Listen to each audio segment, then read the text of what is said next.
আজকের অনুষ্ঠান সঙ্গীতাচার্য শৈলজারঞ্জন মজুমদারের ১২৫তম জন্মবার্ষিকীর শ্রদ্ধার্ঘ্য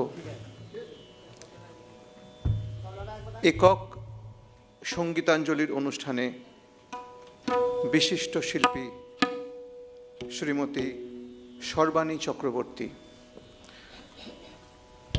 মাননীয় সর্বাণী দিদি এবং অন্যান্য যে সমস্ত যন্ত্রসঙ্গীতে প্রথিতযশা শিল্পীরা বসে আছেন, সকলকে সংস্কার ভারতী পশ্চিমবঙ্গের পক্ষ থেকে আন্তরিক শ্রদ্ধা জানাচ্ছি। সবাইকে চন্দন পরিয়ে এবং রাখি পরিয়ে আমরা বরণ করে নিচ্ছি।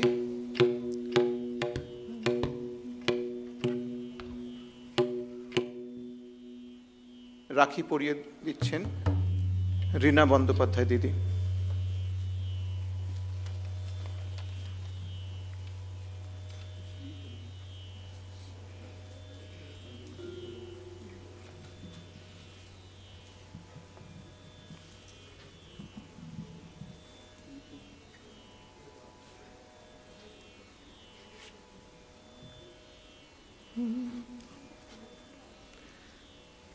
এমন সুন্দর সন্ধ্যায়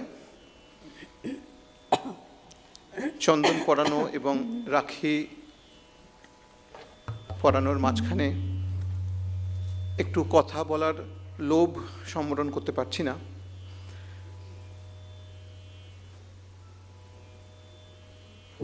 রবীন্দ্রনাথের সুযোগ্য এবং সুকৃতি ছাত্র শান্তিদেব ঘোষ মহাশয়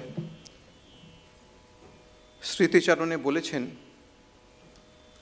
রোগশয্যায় গান শোনাবার সময় নানা বিষয়ে অল্প বিস্তর আলাপ আলোচনা হতো তাঁর সঙ্গে। আলোচনা প্রসঙ্গে এইটুকু বুঝেছি যে তিনিও মনে করতেন তাঁর সাহিত্য নিয়ে যতখানি আলোচনা হয়েছে, তাঁর গান নিয়ে ততখানি আলোচনা এখনো হয়নি। তাঁর গানে যে আলোচনা করবার বিষয় আছে সেটা তিনি অনুভব করতেন, কিন্তু নিজের রচনার সম্বন্ধে স্বাভাবিক সংকোচ বশত নিজের গানের বিষয় নিয়ে খুলে আলোচনা করেননি একেবারেই। তাঁর গান ভারতীয় সঙ্গীতে কতখানি নতুনত্ব বা বৈশিষ্ট্য এনেছে তা তিনি খুঁটিয়ে ভাবেননি, কিন্তু এটুকু জানতেন যে সব মিলিয়ে তাঁর গানে এমন কিছু তৈরি হয়েছে যার থেকে বর্তমান রচয়িতারা যেভাবে সাহায্য পাচ্ছে, ভবিষ্যৎ যুগেও তা পাবে।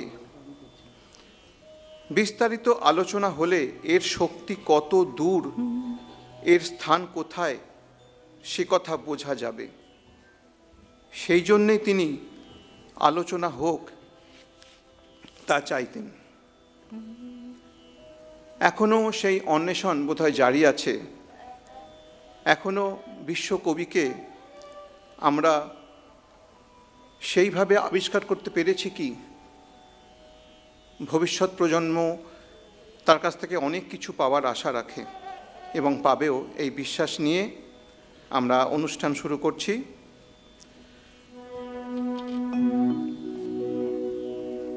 সঙ্গীতাচার্য শৈলজারঞ্জন মজুমদারের ১২৫তম জন্মবার্ষিকীর শ্রদ্ধার্ঘ্য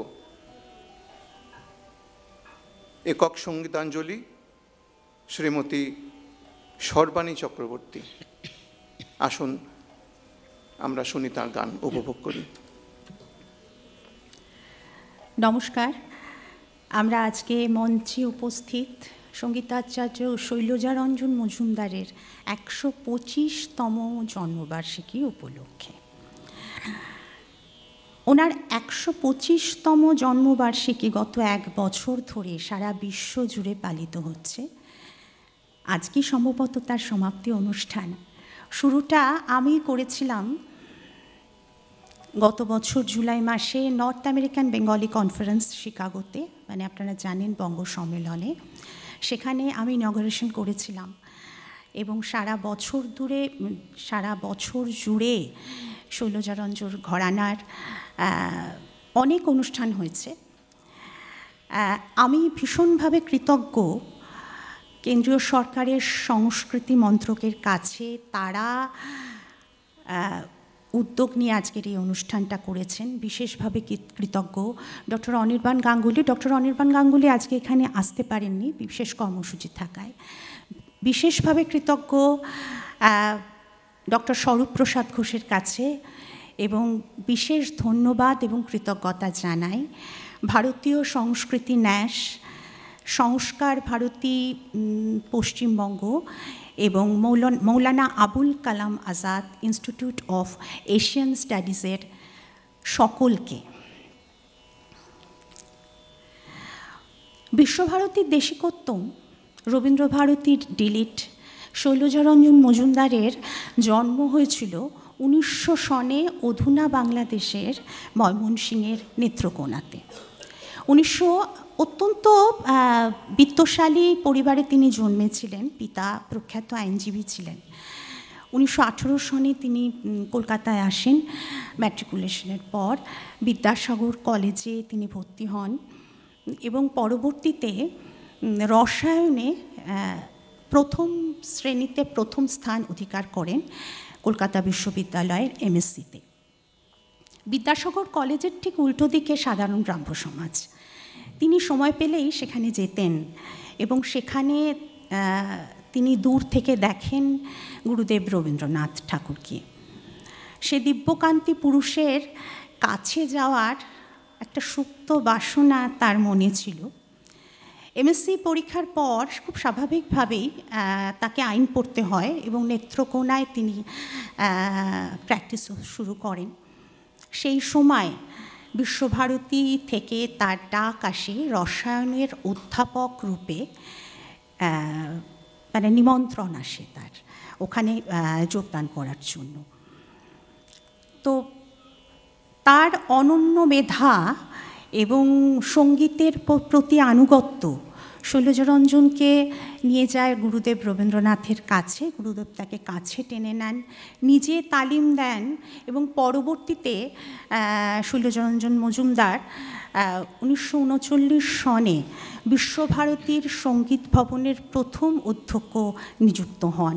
রবীন্দ্রনাথের গানের মূল কাণ্ডারি নিযুক্ত হন এবং আজীবন যতদিন রবীন্দ্রনাথ জীবিত ছিলেন তার একান্ত অনুচর তিনি ছিলেন। খুব অদ্ভুত ব্যাপার, একজন রসায়নের মানুষ সঙ্গীত ভবনের প্রথম অধ্যক্ষ হলেন।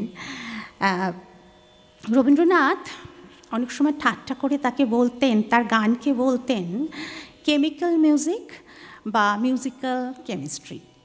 আমাদের পূর্বসূরি যত বিখ্যাত শিল্পী আছেন ভারত এবং বাংলাদেশ, প্রত্যেকেই কিন্তু কোনো না কোনোভাবে শৈলজারঞ্জন মজুমদারের শিষ্য। তিনি নিজে প্রচার বিমুখ ছিলেন, অত্যন্ত সন্ন্যাসী, মানে সংসারে থেকেও সন্ন্যাসীর জীবন যাপন করেছেন। আজীবন তার ধ্যান জ্ঞান ছিল অবিকৃত সুরে এবং অবিকৃত উচ্চারণে রবীন্দ্রনাথের গানের প্রচার এবং প্রসার। তিনি 1992 সনে 92 বছর বয়সে প্রয়াত হন। বর্তমান রবীন্দ্র সংস্কৃতির প্রেক্ষাপটে আমরা জানি কি হচ্ছে, রবীন্দ্রনাথের গান নিয়ে শিক্ষা সংস্কৃতি সব কিছু নিয়েই হচ্ছে। আমি যেহেতু রবীন্দ্রনাথের গানের মানুষ, আমরা যেখানে আছি এখানে সবাই রবীন্দ্রনাথের গানের মানুষ, সেক্ষেত্রে আমাদের ভীষণভাবে মনে হচ্ছে তার দেখানো পথই কিন্তু রবীন্দ্রনাথের গানকে রক্ষা করার একমাত্র পথ। তাকে রবীন্দ্রনাথের গানের দুর্বাসা মুনি বলা হতো, কারণ তিনি সামান্যতম ত্রুটিও সহ্য করতেন না। তিনি মনে করতেন একটু একটু করে পাল্টাতে পাল্টাতে একটা জিনিস একটা সময় পুরোটাই পাল্টে যায়। তিনি যে কতটা দূরদর্শী ছিলেন সেটা আজকে আমরা বুঝতে পারছি। তো আজকে আমরা যেটা অনুষ্ঠান করব, আমাদের অনুষ্ঠানের বিষয়বস্তু বার্ষিক বর্ষামঙ্গল। 1939 সনে গুরুদেব রবীন্দ্রনাথের কাছ থেকে ছলে বলে কৌশলে শৈলজারঞ্জন মজুমদার মোট 16টি বর্ষার গান আদায় করেছিলেন। গানগুলো আপনাদের সবার পরিচিত, অত্যন্ত জনপ্রিয় বর্ষার গান, কিন্তু এই গান রচনার পেছনের গল্পটা কিন্তু অনেকেই জানেন না। এটা একটি ঐতিহাসিক ঘটনা নিঃসন্দেহে, কারণ শৈলজাদা অনুরোধ না করলে এই গানগুলো হয়তো আমরা পেতামই না। তো সেই গান রচনার গল্প শোনাবেন আমি আরেকটা কথা বলি, আমার সঙ্গে আজকে মঞ্চে উপস্থিত অত্যন্ত অভিজ্ঞ এবং প্রবীণ অত্যন্ত গুণী শিল্পীরা, তাদের সঙ্গে একটু পরিচয় করে দিই। আমার সঙ্গে ভাষ্যপাঠে আছেন অমিত রায়, তিনি গান রচনার গল্প শোনাবেন। তালবাদ্যে আছেন বিপ্লব মণ্ডল,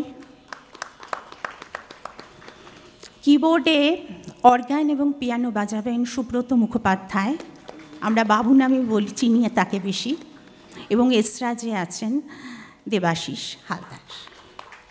আমরা এবার সরাসরি অনুষ্ঠানে যাব।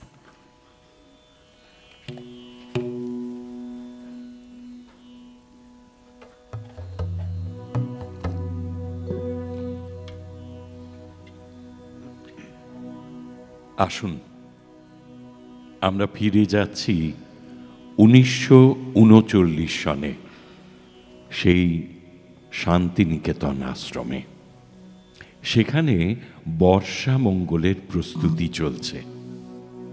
সঙ্গীত ভবনের আচার্য অধ্যক্ষ শৈলজা রঞ্জন মজুমদার উত্তরায়ণে তার গানের দল নিয়ে গিয়ে গুরুদেবকে 6টি পুরনো গানের মহড়া শোনালেন।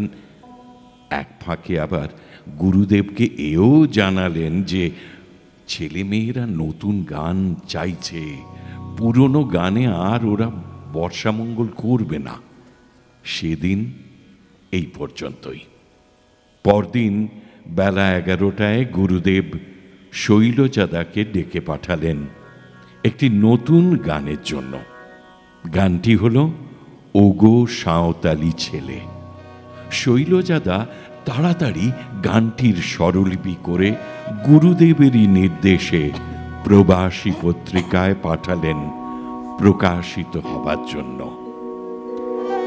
ওগো সাঁওতালি ছেলে।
তার অন্তরের স্বতঃস্ফূর্ততায় রচনা করেছেন বর্ষামঙ্গলের জন্য একটা পর একটা নতুন গান। পরের দিনই পাওয়া গেল দ্বিতীয় গান, বাদল দিনেরও প্রথম কদম ফুল।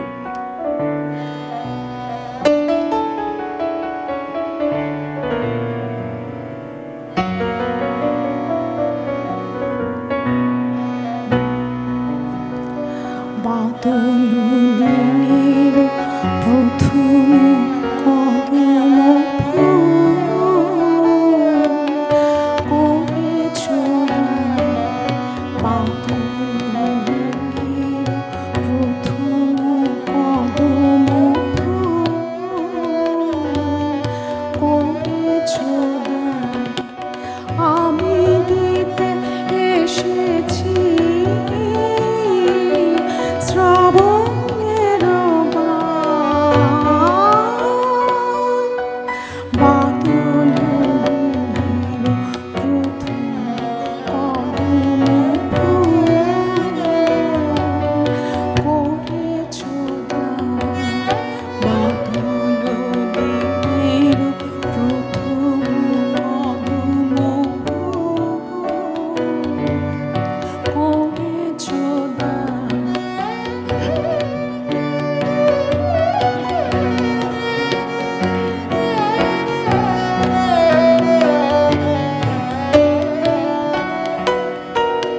মেঘের ছায়া অন্ধকারে রেখেছি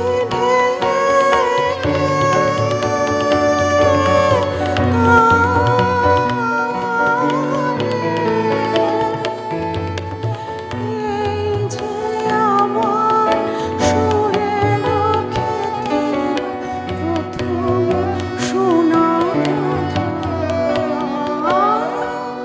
বাদল দিনের প্রথম কদম করেছ।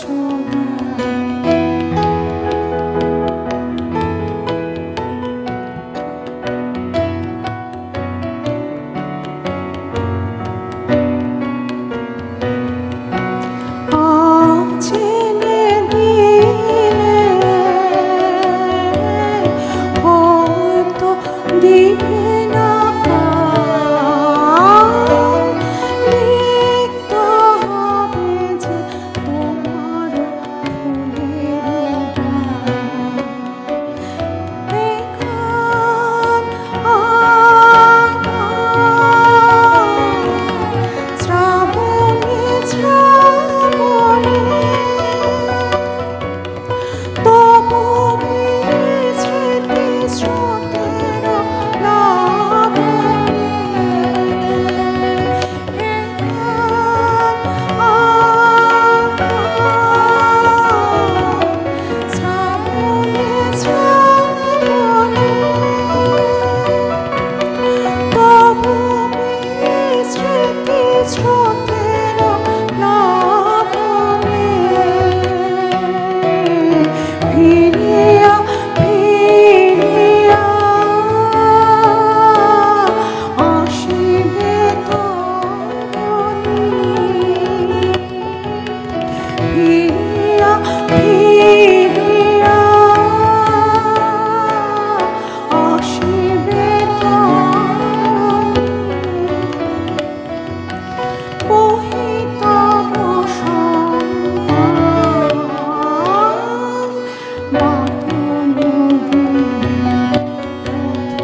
এরপর শৈলজা রঞ্জনের মনে হলো গুরুদেব তো বেহাগ সিদ্ধ, বর্ষামঙ্গলের গান বেহাগ রাগিনীতে লিখতে অনুরোধ করলে কেমন হয়।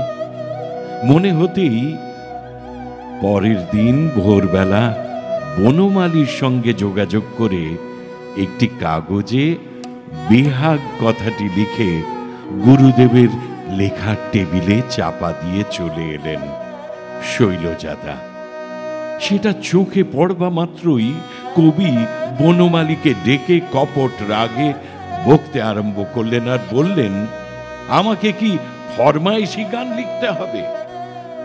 পরে বেহাগে যে গানটি পাওয়া গেল সেটি হলো, আজি তোমায় আবার চাই শোনা পারি। আজি তোমায় আবার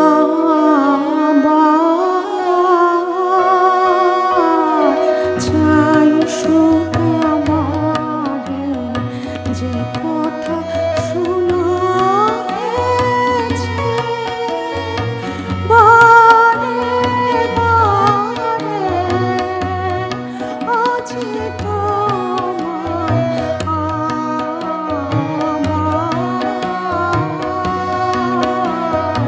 চাই শোনা পারি, আজি তোমায়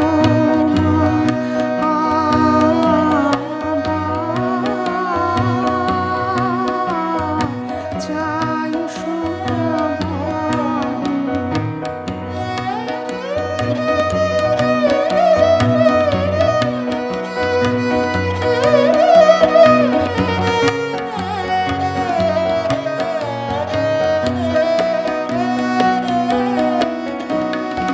আমারও পরাণে আজি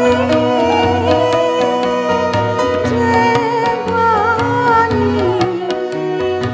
উঠেছে বাজে, অবিরাম বর্ষধারে। আজি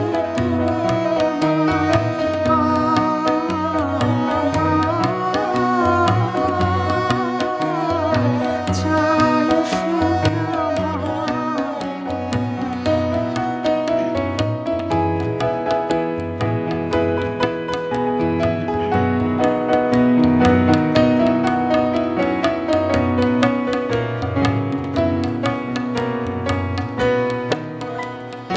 কারণ শোধায়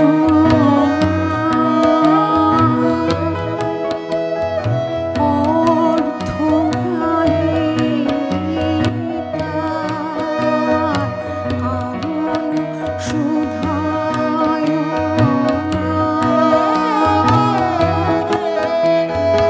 অর্থ গায়ে তার, সুরের সংকেত জাগে কুঞ্চিত বেদনা। স্বপ্নে যে বাণী মনে মনে ধ্বনিয়া উঠে ক্ষণে ক্ষণে কানে কানে গুঞ্জনে বোতাম বাদলের অন্ধকারে। আজি তোমায়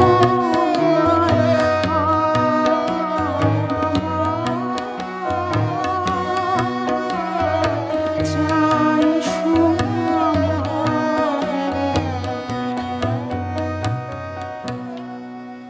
এই বেহাগের আবেদন মঞ্জুর হওয়ায় সাহসটা যেন আরো বেড়ে গেল।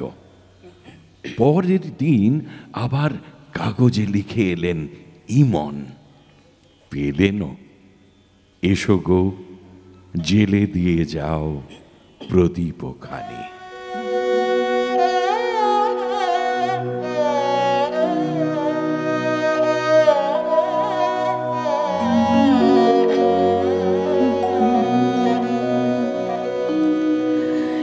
এসো গো জেলে দিয়ে যাও প্রদীপ খানি, বিজন ঘরের কোণে এসো গো, নামিল শ্রাবণ সন্ধ্যা, গামছায়া ঘনায় বনে বনে এসো গো, জেলে দিয়ে যাও প্রদীপ খানি, বিজন ঘরের কোণে এসো গো।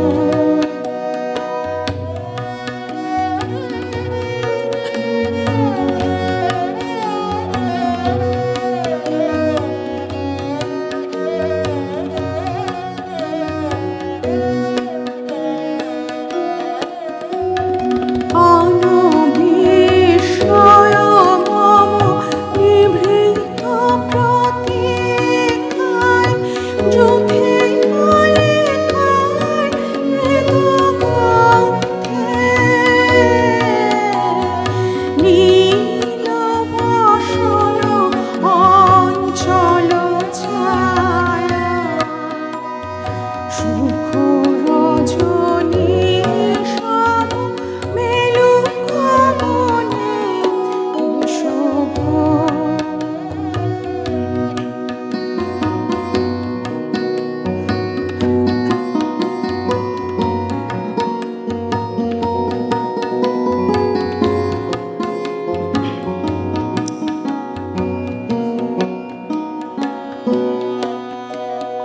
হারিয়ে গেছে মোর বাঁশি,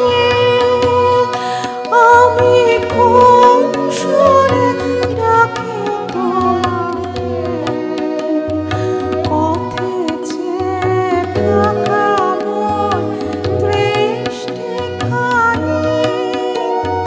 শুনিতে পাখি তাহার বাণী, পথে চেয়ে থাকা মোর দৃষ্টিখানি, শুনিতে পাখি তাহার বাণী, কম্পিত বক্ষের পরশ মেলে কি সজল সমীরণে এসো গো।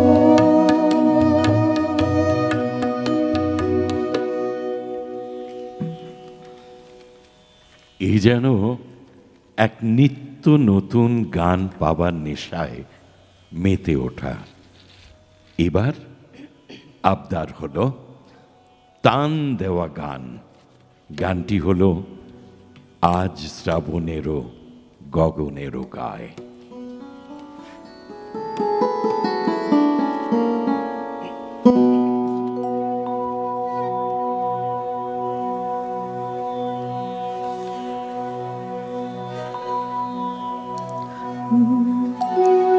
শ্রাবণের গগনের গায়, বিদ্যুৎ চমকিয়া যায় ক্ষণে ক্ষণে,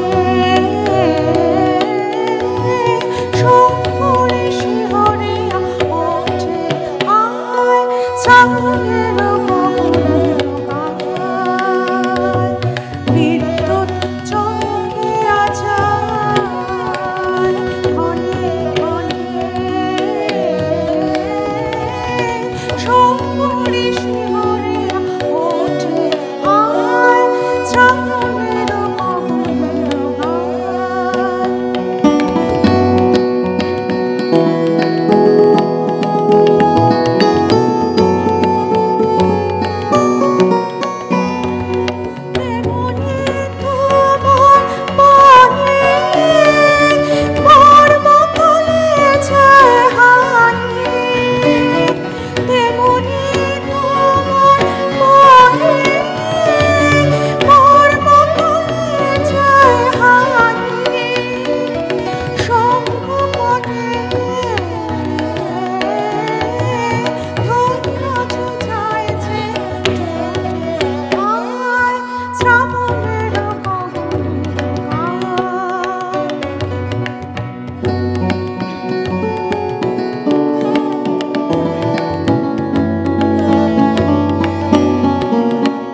নিবিড় ধারে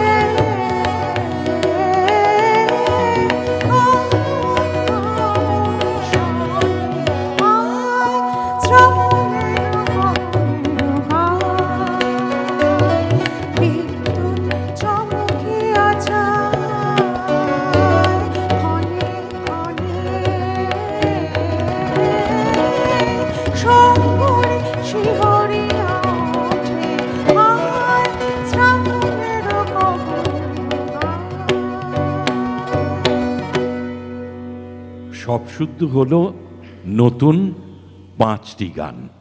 ষষ্ঠ গানটি গুরুদেব নিজে থেকেই লিখলেন, আজি ঝড়ো ঝড়ো মুখর বাদর দিনে। কাফি ঠাটে মিড়ের ওপর মোলায়েম সুরে ষষ্ঠী তালে মধ্য লয়ে গানটি রচনা হলো।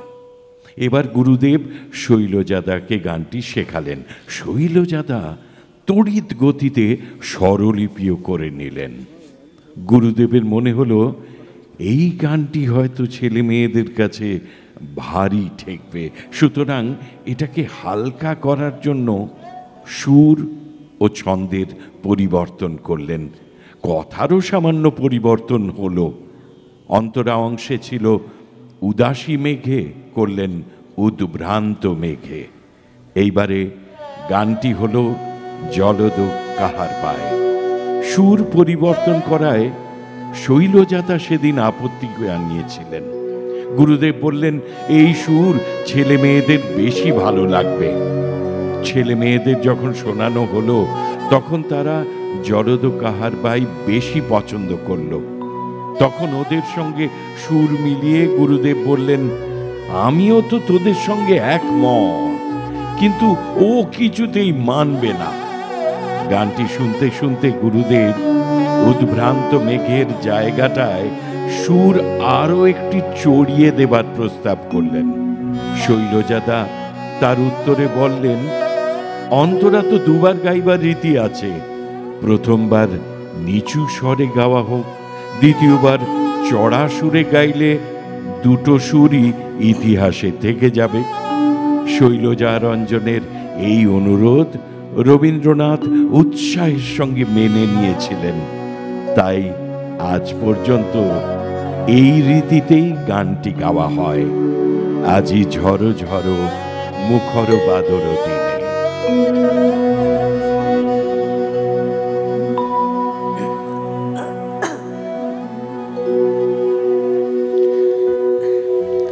আজি ঝড় ঝড় মুখর বাদর দিনে, আজি ঝড় ঝড় মুখর বাদর দিনে, জানিনে কিছুতে কেন যে মন লাগে না, ঝড় ঝড় মুখর বাদর দিনে, আজি ঝড় ঝড় মুখর বাদর দিনে। আজি ঝড় ঝড়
মল্লারে সারাদিন মান বাজে ঝরনার গান, বাজে ঝরনার গান। মেঘ মল্লারে সারাদিন মান বাজে ঝরনার গান, বাজে ঝরনার গান। মনোহারাবার আজি ভেলা, পথ ভুলে আর খেলা। মন চায়, মন চায়, হৃদয় জড়াতে কাছে আজি ঝড় ঝড় করে বাদল, আজি ঝড় ঝড় করে বাদল। মেঘ মল্লারে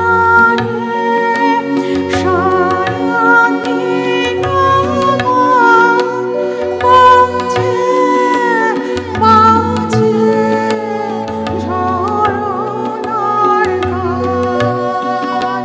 মেঘ মল্লারে সারাদিন মান বাজে বাজে ঝরনার গান। মন হারাবার আজি ভেলা, পথ ভুলিবার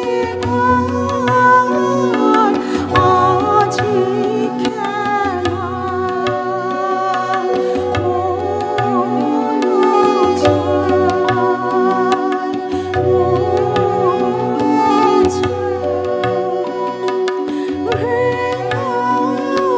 জড়াতে কাছে আজি ঝড় ঝড়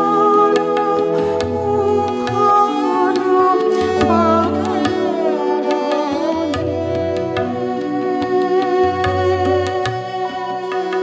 আজি ঝড়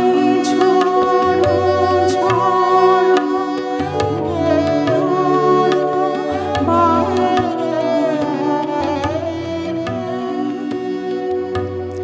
আজি ঝড় ঝড় মুখর বাদল দিলে, আজি ঝড় ঝড় মুখর বাদল দিলে। জানিলে জানিলে কিছু যে মনে না, ঝড় ঝড় মুখর বাদল দিলে, আজি ঝড় ঝড় মুখর বাদল। 6টি নতুন গান লেখার পর গুরুদেব বললেন, তোমার কাজ তো হয়ে গেল, এবার তুমি থামো। তখন শৈলজাদা বললেন, 1 ডিজিটের মূল্য কি, অন্তত 2টি ডিজিট করে দিন। 1-এর পাশে অন্তত একটা শূন্য চাই। পরের গান যেটি পাওয়া গেল সেটি হলো স্বপ্নে আমার মনে হলো। গানটি শৈলজাদার মনকে গভীরভাবে নাড়া দিয়েছিল। শেখাবার সময় রবীন্দ্রনাথ তা লক্ষ্য করেছিলেন। স্বপ্নে আমার মনে হলো।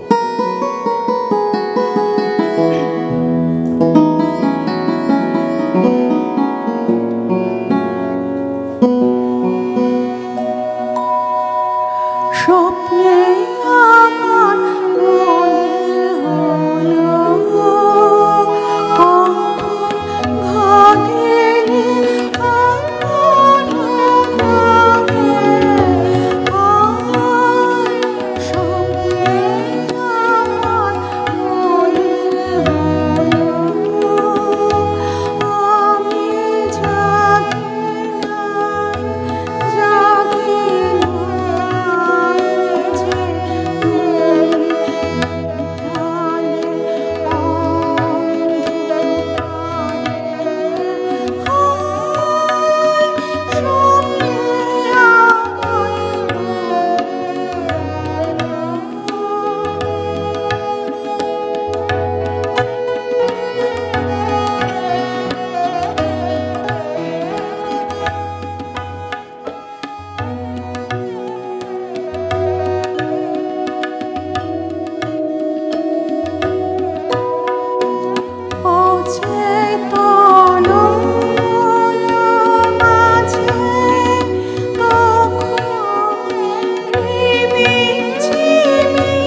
পরের গানটি রবীন্দ্রনাথ তাঁর নাতবউ অমিতা ঠাকুরকে উদ্দেশ্য করে লিখেছিলেন।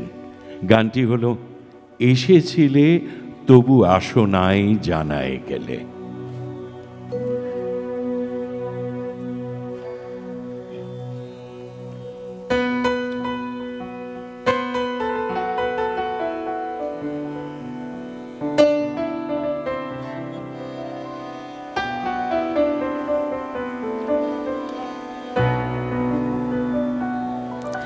এসেছিলে তবু আসো নাই জানাই গেলে, সম্মুখের পথ দিয়ে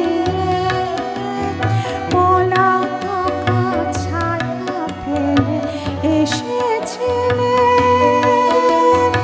এসেছিলে তবু আসো নাই জানাই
এরপর কবি এসেছিনু দ্বারে তব ও নিবিড় মেঘেরও ছায়ায়, এই গান দুটি পরপর রচনা করলেন।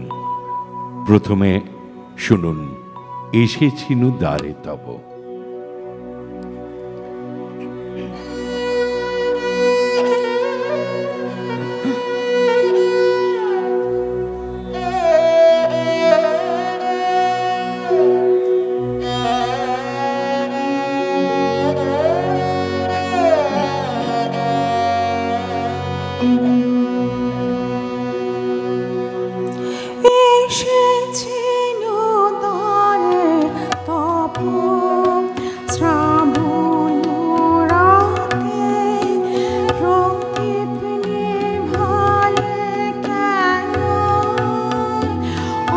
joy.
এবার নিবিড় মেঘের ছায়ায়।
এরপরেই কবি বললেন, একের পরে শূন্য বসে গেল, এবার শেষ।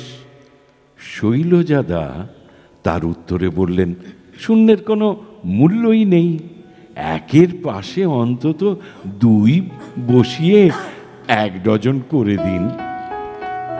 পরের দিন আবার কাগজে কীর্তন আর বাউল কথা দুটি লিখে একইভাবে চাপা দিয়ে রেখে এলেন গুরুদেবের লেখার টেবিলে।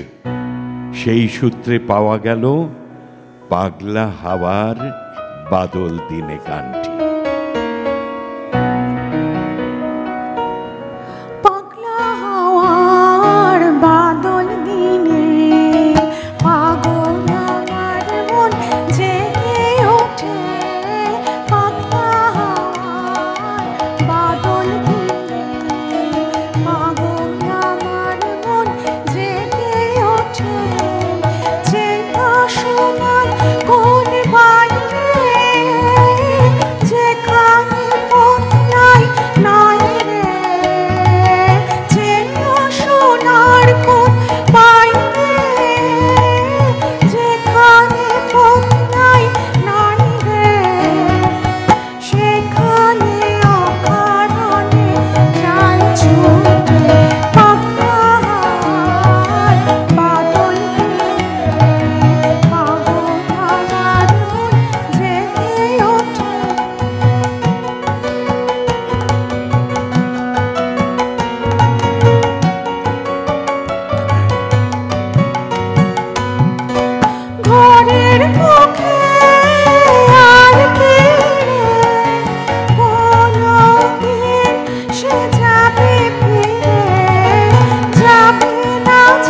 ভরা সন্ধ্যাবেলা কোমল রাঙে আমি চেলা বৃষ্টি নেশা ভরা সন্ধ্যাবেলা কোমল রাঙে আমি চেলা আমার স্বপ্ন ঘিরে নাচে মাতাল ঝুঁকে যত মাতাল ঝুঁকে জানা চাই আর তাই আমি চাইব জানা পাইব তাই কথা পাইব জানা চাই আর তাই আমি চাইব জানা পাইব তাই কথা পাইব পাবো না মরি অসম্ভবে মায়ে মাথা উঠে পাবো না পাক্কা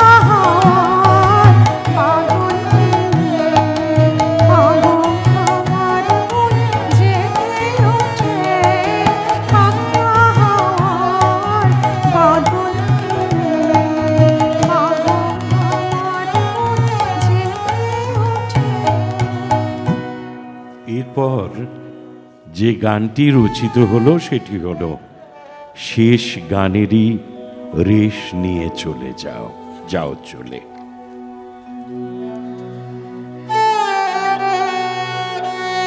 শেষ গানেরই রেশ নিয়ে যাও চলে।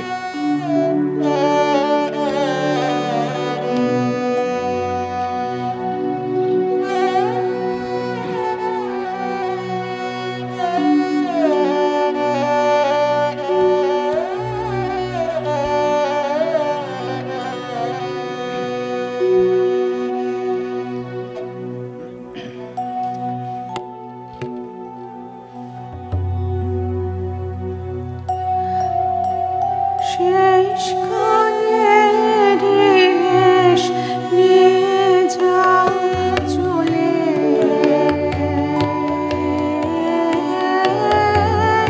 শেষ গানেরই রেশ নিয়ে যাও চলে শেষ কথা যাও বলে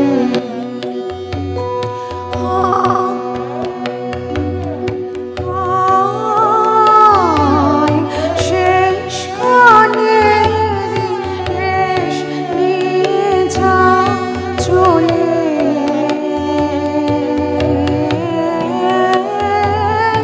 শেষ গানেরই রেশ নিয়ে যাও চলে শেষ কথা যাও বলে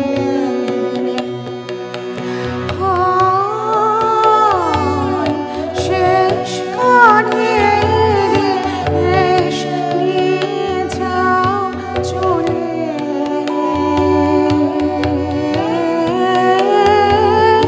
শেষ গানেরই রেশ নিয়ে যাও চলে শেষ কথা যাও বলে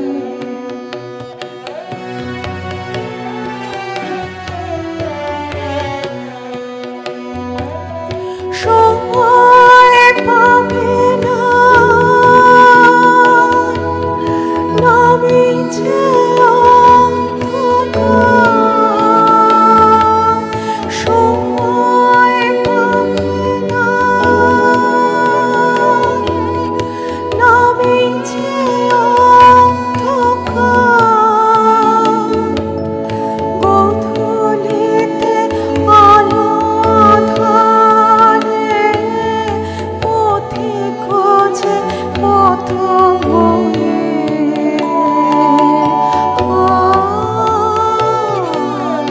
শেষ গানেরই রেশ নিয়ে যাও চলে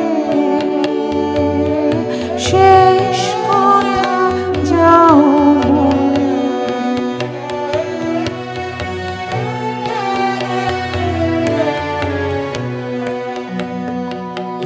পশ্চিম গগনে ওই দেখা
এইভাবে 12টি গান শেষ করে গুরুদেব বললেন, আমাকে অন্য কাজে মন দিতে হবে, এবার তুমি থামো।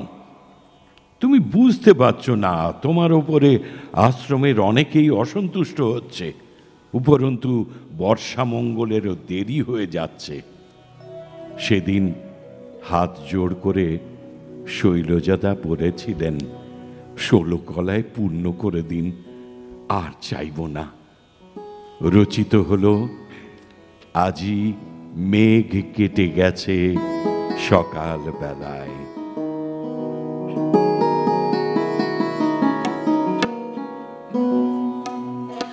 মেঘ কেটে গেছে সকাল বেলায়, এসো এসো এসো তোমার হাসি মুখে, এসো আমার অলস দিনের খেলায়। মেঘ কেটে গেছে সকাল বেলায়,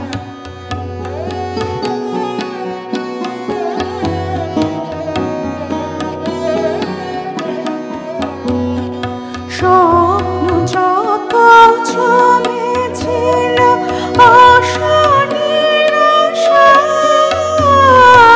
স্বপ্ন যত জমেছিল আশা নিরাশায়, তরুণ প্রাণের বিপুল ভালোবাসায়, বিবকুল প্রাণে ভাষায়, ভাটার গানের ভেলায় আজি মেঘ কেটে গেছে সকাল বেলায়।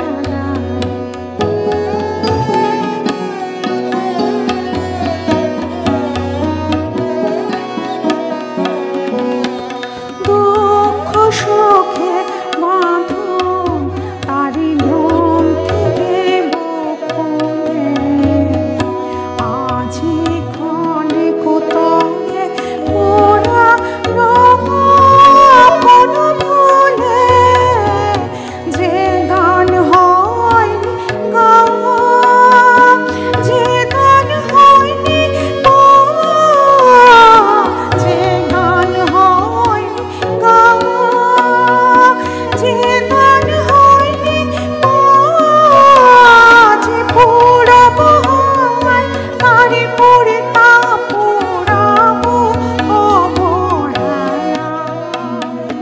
মেঘ কেটে গেছে সকাল বেলায়, এসো এসো এসো তোমার হাসি মুখে, এসো আমার অলস দিনের খেলায়।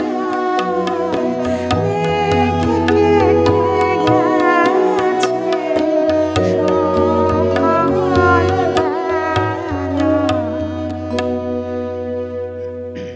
পরবর্তী গানের অনুরোধ করে সেই একই উপায়ে বাঘের স্ত্রী কথাটি লিখে রেখে এলেন শৈলজাদা। এটি দেখে গুরুদেব আশ্চর্য হয়ে বলেছিলেন, বাঘের স্ত্রীতে বর্ষার গান লিখতে বলেছ তুমি?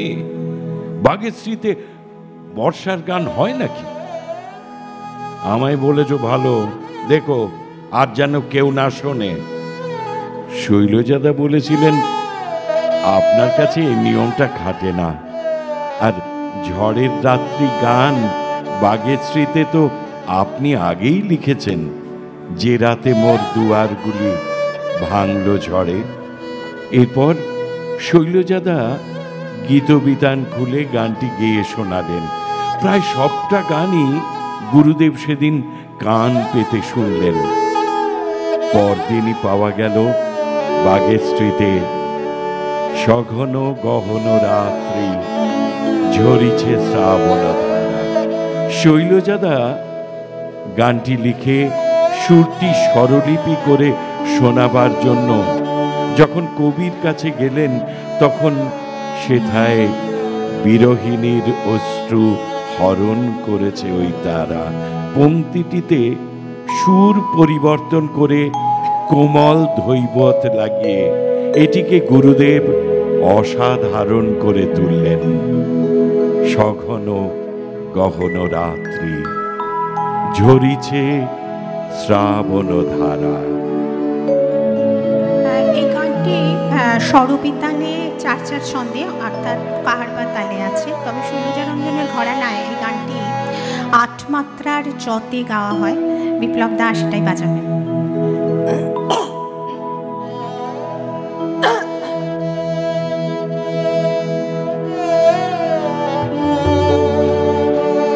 আরেকটা কথা বলি, এই গানটির যেটা অন্তরা অংশে দুটো সুর পরপর রচনা হয়েছিল, আমাদের ঘরানায় কিন্তু পরপর দুটো সুরই গাওয়া হয়।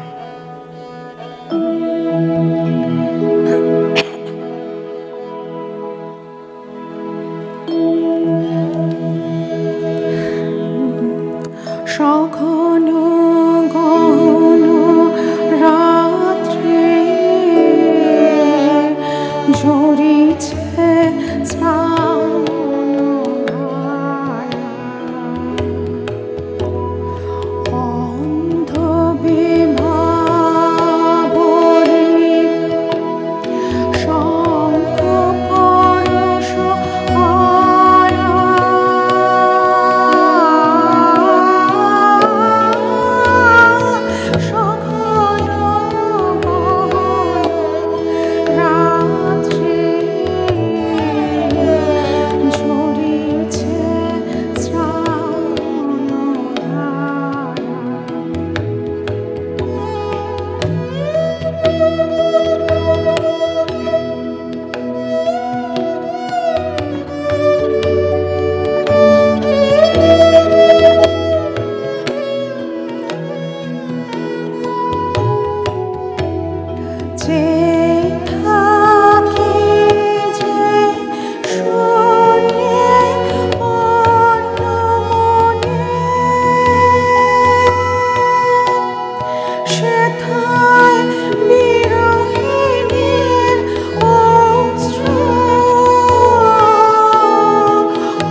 পরের গানটি লেখা হলো ওগো তুমি পঞ্চদশী। রবীন্দ্রনাথের কণ্ঠে টপ্পা আঙ্গিকের গান অসাধারণ ফুটে উঠত। এই আঙ্গিকের গানের প্রতি শৈলজাদার আকর্ষণের কথা তিনি জানতেন। তিনি এই গানের প্রথম লাইনের কথায় টপ্পা অলঙ্করণের একটি চমৎকার সুর বসিয়ে দিলেন, কিন্তু শৈলজাদার গলায় এই সুর ভালো আসছিল না। এদিকে গুরুদেব বারবার স্মরণ করিয়ে দিচ্ছিলেন, আমার গান তো খুব সহজ, তাহলে গাইতে বাধা কি, গেয়ে যাও। এই বলে তিনি শৈলজাদার দিকে আর চোখে তাকিয়ে এমনভাবে হাসছিলেন যে শৈলজাদা যাও পারছিলেন তাও গোলমাল হয়ে যাচ্ছিল। এরপর গুরুদেব নির্দেশ দিলেন গানটা আশ্রমের দলকে শিখিয়ে দিতে। এই কথা শুনে শৈলজাদা আশ্চর্য হয়ে বললেন, এই গান কি ওদের গলায় আসবে? তার উত্তরে গুরুদেব বলেছিলেন, ভালো করে শিখিয়ে দিলে অবশ্যই আসবে। তোমরা আগের দিনের ওস্তাদদের মতো ভালো জিনিস তালা চাবি বন্ধ করে নিজেদের জন্য রেখে দিও না। প্রায় 50 জনের এই দলটিকে এই গান শেখানো হয়েছিল। গুরুদেবের সামনে তারা যখন গাইল তখন একটা অদ্ভুত হট্টগোলের মতো শোনালো। গানটির এই পরিণতি দেখে তিনি চমকে উঠেছিলেন। সুরটা তখনই সহজ করে দিলেন এবং সকলে মিলে সমবেত কণ্ঠে গাইল। ছেলেমেয়েরা যে সুর পারেনি বলে বাদ দেওয়া হয়েছিল, সেই সুরটি ধরে রাখার জন্য শৈলজাদা প্রস্তাব দিলেন। যাদের কণ্ঠে এই সুরটি ধরে রাখার ক্ষমতা আছে, তাদের দ্বারা এই চমৎকার সুরটি ধরে রাখলে সুরটি চিরকালের জন্য হারিয়ে যাবে না। প্রথম লাইনটি তো আরম্ভে দুবার গাইতে বার রীতি আছে। প্রথমে সোজা সুরটি গেয়ে দ্বিতীয়বার অন্য সুরটি গাইলেই তো সুরটি থেকে যায়। গুরুদেব খুশি হয়ে সম্মতি দিলেন। ওগো তুমি পঞ্চদর্শী।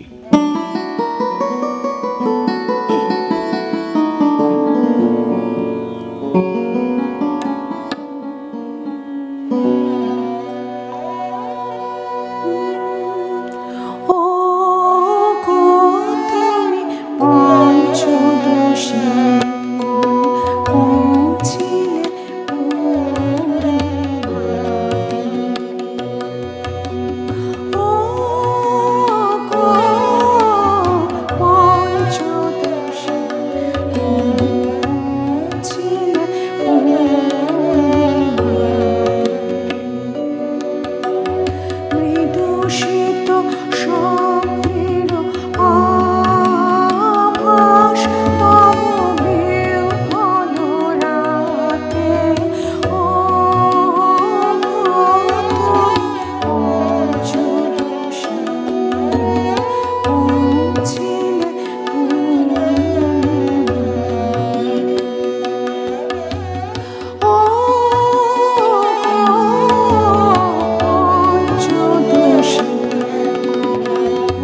এই গানের পরেই গুরুদেব বলেছিলেন আর বর্ষামঙ্গলের গান নয়।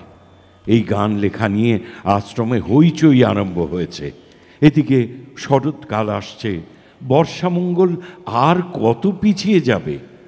অনুষ্ঠানের দিন সকালবেলায় শৈলজাদা যখন অনুষ্ঠান সূচি নিয়ে কথা বলতে গেলেন, তখন গুরুদেব বললেন, তোমাকে তো আমি চিনি, তুমি নিশ্চয়ই শুধু গানেই সন্তুষ্ট নও, আমাকে আবৃত্তি করতে বলবে, আর তা তো একটিতে হবে না, অন্তত দুটি করতে হবে।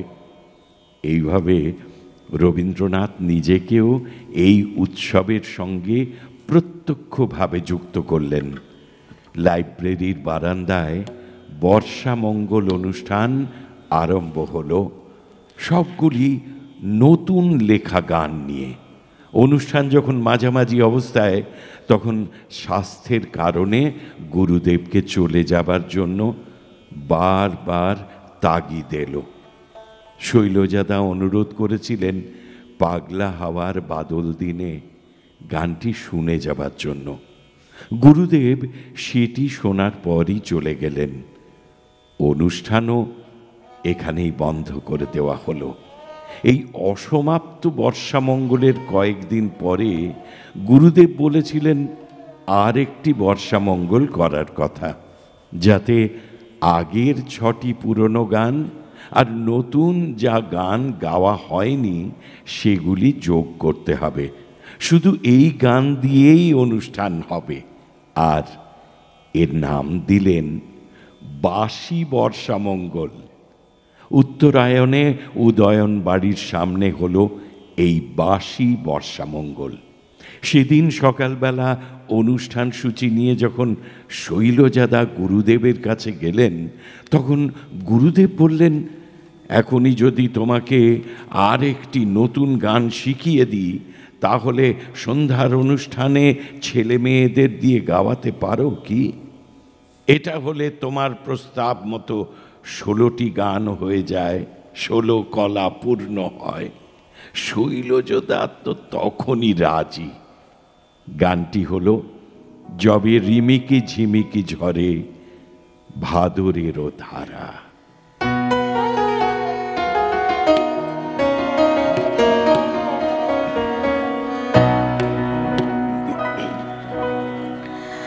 এই গানটিতেও অন্তরা অংশে দুটো সুর রচনা হয়েছিল। দুটো সুরই কিন্তু শৈলজারঞ্জনের ঘরানায় পরপর করা হয়।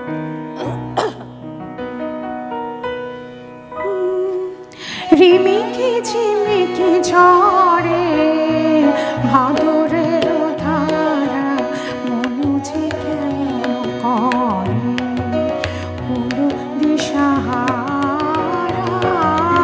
রিমিকি ঝিমিকি ঝরে ভাদরের ধারা, মনু যে কেমন করে হলো দিশাহারা। রিমিকি ঝিমিকি ঝরে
অসংখ্য ধন্যবাদ দিদিকে।